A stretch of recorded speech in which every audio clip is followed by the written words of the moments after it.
எதிர்க்கட்சி தலைவர்கள் போயிட்டு எங்கால பார்த்தா தான் பிரச்சனை. கூட்டணி கட்சியில் இருக்க தலைவர் தானே போய் பார்க்குறதுல என்ன பிரச்சனை அப்படின்னு ரொம்ப லாஜிக்காக பேசியிருக்காரு. ஆனால் இந்த லாஜிக் இந்த மீட்டிங்கில் சப்போர்ட் பண்ணுமா அப்படிங்கிறது பெரிய கேள்விக்குறி. யார் அவர்? தமிழ்நாடு பாஜக தலைவர் நயினார் நாகேந்திரன் அவர்கள். அவர் தான். அவர்கிட்ட என்ன கேட்டாங்கன்னா, எடப்பாடி பழனிசாமி அவர்கள் இப்போ போயிட்டு அமித்ஷா அவர்களை சந்திச்சிருக்காரு அப்படின்ற கேள்வி கேட்டாங்க. அதுக்கு அவர் என்ன சொல்கிறாரா, இப்போ இதெல்லாம் ரொம்ப சாதாரணமான விஷயம். இப்போ எதிர்க்கட்சி தலைவர்கள் போய் அமித்ஷா அவர்களை சந்திச்சிருந்தா தான் நீங்கள் ஆச்சரியப்பட்டுங்க அவங்க போய் பார்த்துருக்காங்க அப்படின்னு கேட்கணும். கூட்டணி கட்சியில் இருக்க தலைவர் தானே, அவர் சும்மா ஏதாவது கூட்டணி சம்மந்தமாக பேசுறதுக்கு போய்ப்பார். இது ஒரு வேட்டுன்னு கேள்வி கேட்டுக்கிட்டு இருக்கீங்க, ஆச்சரியப்படுறீங்களே அப்படின்ற மாதிரி ரொம்ப சாதாரணமாக பேசுகிறார். ஆனால் ஊருக்குள்ளே அப்படி சாதாரணமாக அந்த மீட்டிங்கை பேசலை. அதிமுகவுக்குள்ளே பெரும் பஞ்சாயத்து போய்கிட்டு இருக்கு.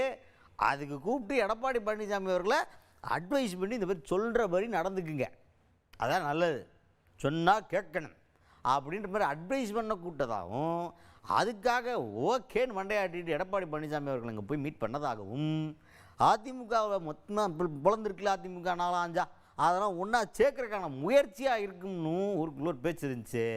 அதனால இந்த மீட்டிங்கை ரொம்ப ஸ்பெஷலாக கவனிச்சிட்டு இருந்தாங்க. பட் இப்போ நயினார் நாகேந்திரன் அவர்கள் சொல்கிறத பார்த்தா கூட்டணி கட்சி சொல்லுவார், அவ்வளோதான். அதுக்கு பின்னாடி நீங்கள் நினைக்கிற மாதிரி எதுவுமே கிடையாது.